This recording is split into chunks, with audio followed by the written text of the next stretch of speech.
In today's video, we're diving deep into one of the most significant geopolitical developments of the year, the upcoming G7 summit in Alberta, Canada, and President Donald Trump's confirmed attendance.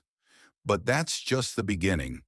Canada's new Prime Minister, Mark Carney, has made it clear this isn't going to be a quiet summit. He's preparing to challenge Trump's aggressive tariff policies head-on, rallying global allies for what some are calling a G7 fightback. So grab a coffee and stay with us for this full breakdown: what the G7 is, why it matters now more than ever, and how this summit could shape the next decade of global economics and diplomacy. This is Canada Today, your go-to source for the latest headlines that matter to Canadians and the world. Before we dive into the drama, let's quickly get on the same page. What exactly is the G7? Think of the G7 as a club of seven of the world's richest, most powerful democracies: the US, Canada, the UK, France, Germany, Italy, and Japan.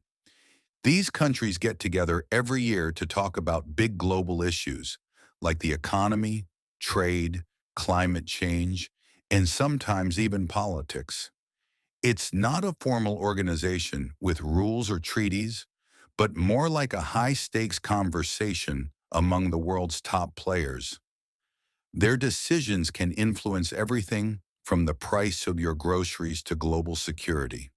This year, Canada is the host, putting the spotlight on Kananaskis, Alberta, a beautiful, rugged place perfect for big decisions and sometimes big conflicts.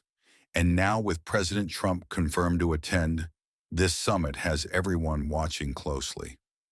Why? Because the G7 isn't just about cooperation anymore. It's also about navigating some serious tensions. So the big news: President Trump is confirmed to attend the G7 summit in Kananaskis next month. This is huge, considering the rocky waters between the U.S. and many of its traditional allies over the past few years. One of the main reasons for all this tension: Trump's tariffs. Since taking office, he slapped heavy tariffs on steel, aluminum, and other goods from several G7 countries, including Canada, the European Union, and others, sparking trade wars and escalating diplomatic disputes. These tariffs hit businesses and consumers alike, driving up costs and rattling markets. But here's an interesting twist. There's been a sort of pause on these tariffs recently, a break in the storm. That pause isn't permanent, though. Reports suggest it might be lifted just around the time the G7 summit kicks off, raising questions about whether Trump will push his tariff agenda even harder after the meeting.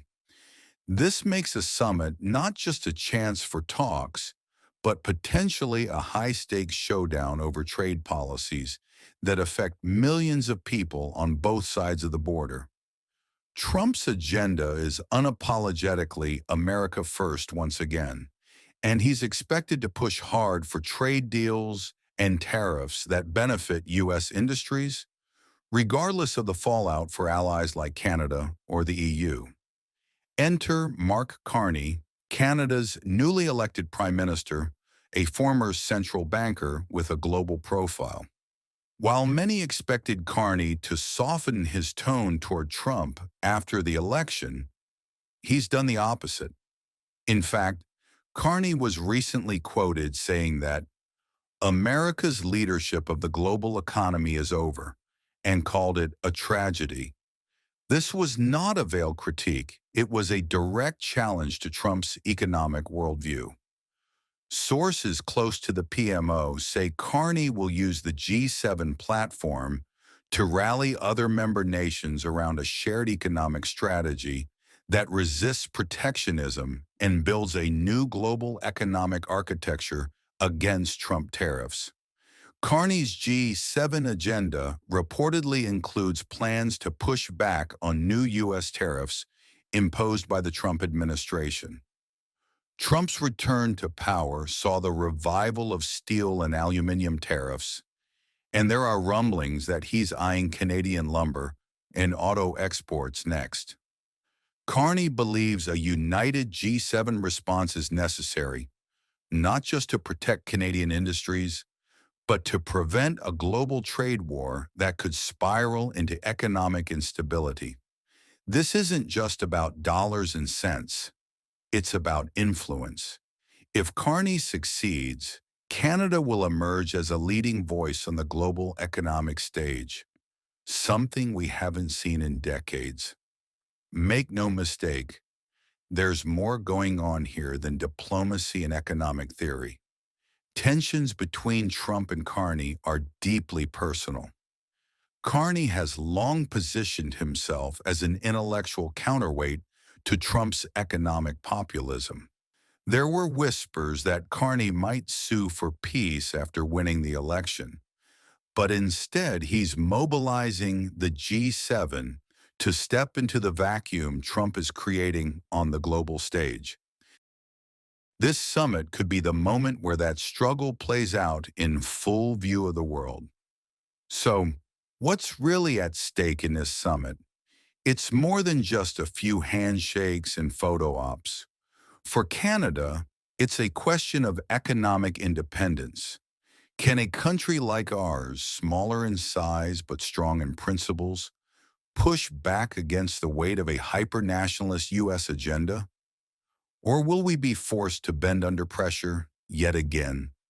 Globally, it's about the future of trade.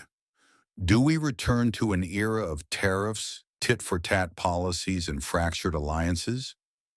Or is there still space for multilateral cooperation and rules-based commerce? And maybe even bigger than all of that, it's a battle of ideologies. On one side, you've got Trump's populism, loud, unapologetic, and laser-focused on America alone. On the other, Carney's vision of democratic alliances, stepping in where American leadership has started to retreat. This G7 isn't just about economics.